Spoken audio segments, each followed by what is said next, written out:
Chair, clarification lang. I noticed, Mr. Chair, when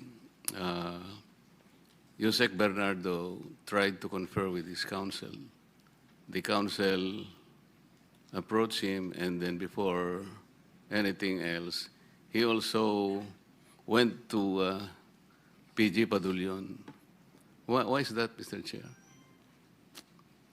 Kasi he's already admitted sa WPP and sa kanilang existing na rules, under the rules, kailangan bago sumagot, baka maka-apekto sa kanyang pagka-admit, kailangan talaga may clearance sa DOJ.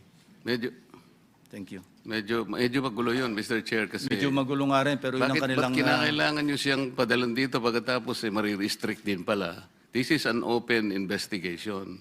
Sana walang ganon na kasi nangyari na sa amin yon when the former DOJ was here, habang nag-uusap-usap kami rito, habang nagtatanong-tanong kami, kukunin niya yung isang witness namin o isang resource person, dadalhin sa NBI. Pagdating sa NBI, meron ng supplemental affidavit. Naguguluhan kami sa ganung pangyayari. This is supposed to be an independent committee under the legislature. The DOJ is an executive department. I'm not questioning this, no, but parang magulo lang sa amin. So, kaya ko lang na-point out, Mr. Chair. Question sa DOJ. Under the WPP, law ba itong yung ganyan? Confidentiality, yes, Mr. Chair. The matter that pertains in confidentiality of the proceedings as well as the manner by which the witness was evaluated and how he was covered is confidential. That's the reason why it is being invoked by the witness, Mr. Chair, because like I said earlier, it is not because we want to restrict his testimony, but there is a law. The law itself provides... So it is the law yes, that says so? Yes, and it provides for penal sanctions, Okay. Mr. So Chair. to answer the question of the concern of Secretary or Senator Marcoleta, kailangan i-amend law pala. No. That may be one of the suggestions since the committee is investigating this in aid of legislation. If that is considered a restriction in investigations like this, then maybe the law will have to be amended first. In the meantime, constrained kayo ng batas. Yes, Mr. Chair, we are Thank you. constrained by law. Thank you, PG. Mr. Chair, kasi yung interpretation niya ang palaging mali eh. Yung confidentiality dyan na pinag-uusapan, sa inyo lang yun, sa witness protection ninyo dyan. Pero pagdating dito, it does not apply. Ikaw lang ang nag-interpret kasi kaya kanina pa tayo nagtatalo eh. May I respond, Mr. Chair? With all due respect to Senator Marcoleta saying that our interpretation is always wrong, the law itself provides for it, Section 7. And we are not raising this, like I said, simply because we want to constrict the investigation. The law does not make a distinction whether the investigation is going to be done elsewhere or in the Senate or before the House of Representatives. So we are simply citing the law and we are constrained by the law because, as I said, there are penal sanctions. So if the law does not provide any distinction, bakit nga kailangan ka pang mag-confer sa ano? Bakit kailangan ka pang puntahan? Ikaw na nagsasabi ng walang distinction eh, di ba? So kung nandito siya, let him speak. Na hindi na dapat pupunta pati yung counsel niya. Yun lang, mali na eh. Meron siyang sariling counsel, pagkatapos pupunta pa siya sa'yo. It is an insult to his own personal counsel. Kaya magulo talaga eh. Gusto ko itanong halimbawa kay Yusek Bernardo, in-apply nyo na pala siya sa WPP. Ni-require nyo siya ng restitution, di ba? Sasabihin mo na naman, that's confidential. Kamo na naman. No, Mr. Chair, I'm not going to say that's confidential. No, earlier, you were talking about confidentiality. You remember the last time? Yes, I did mention that, Mr. Chair. I talked about why are you confidentiality. But with respect to the restitution, I think that's a matter of public record already. Because that was already stated by Mr. Bernardo and he was allowed by the Secretary of Justice. Yes, earlier you were not forthright in answering that. Nung tinatanong ko, ang una mong sinabi, that's confidential.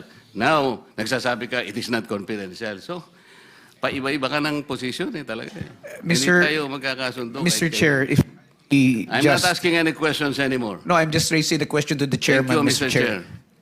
You cannot do that. Thank you. Are we done? So, sige, let's move on. Kung walang members na gusto magtanong do sa ating dalawang bagong witnesses, no, in relation to the Diskaya Romualdez issue, then we'll excuse them already. Mr. Chair, gusto ko sanang magtanong lang sana sige, kung go ahead. papayag ka. Of course. Yung tungkol dun sa Tamarid House sa South Forbes, yung binabanggit mo kanina, di ba? And then you were asking for some parang leeway in terms of a few days para i-vacate ninyo because you're not yet ready with all the things that you need to move out, di ba? Sino yung may-ari ba talaga nung bahay na yon? Your Honor, hindi po kami aware kung sino po yung owner mismo, but we are... I will answer that. Ang may-ari po dati, Doris Magsaysay Ho. And you were there as what? Staff ng tenant. May tenant kasi si Doris Magsaysay Ho na sila nakatira, silang staff. So nung nabenta, existing pa yata yung lease contract, so hindi sila umaalis. Pero pinipilit silang umalis nung bagong owner. And allegedly, ang bagong owner is Martin Romualdez. Yun ang sinasabi. Yun ang sinasabi mo kanina. Yes. At referring to Diskaya. No, let's based on documents, yung bahay na ibenta sa isang corporation, Golden Peasant Holdings Corporation. Incidentally, the major stockholder, also used to sit in the board of at least two corporations associated with the former speaker. Ito yung Benguet, no, Corporation. I think mining yata ito. Yung isa yung may joint venture sa ABS-CBN. Dito yung pangalan. Teka. Romualdez something.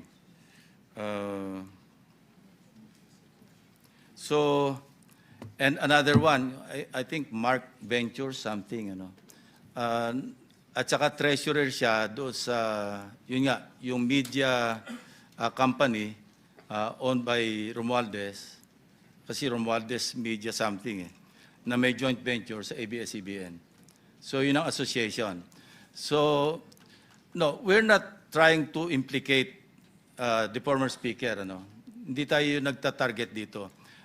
Dumating lang sa ating attention, but we cannot disregard because sabi ko nga, there were persistent reports na ang initial information nga sa pangalan ni Diskaya na, or kay Diskaya na ibenta. So it appears now na hindi totoo kasi ang naging role lang, allegedly, ni Carla Diskaya, yun nga, dumating siya doon, February or January, at sinasabihan sila, umalis na kayo dyan.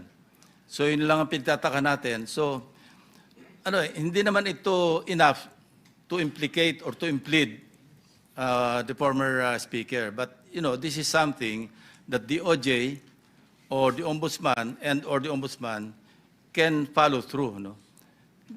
We are only providing a lead for whatever it is worth.